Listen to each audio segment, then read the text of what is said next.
I have discovered Thousand Island dressing again. And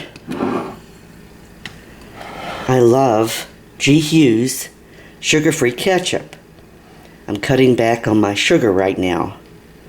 I have Duke's Real Mayonnaise. I have dill relish, any kind will do. And then some fresh lemon juice. And I've got that all in this bowl. And I'm going to stir it to make my Thousand Island dressing for my salad. I put in about 2 tablespoons of mayonnaise, a tablespoon of ketchup. Depending on how much relish you need, you could use a tablespoon or a teaspoon, whatever. Salt and pepper, and some lemon juice. Now that's great looking Thousand Island dressing, homemade, no sugar, no artificial ingredients.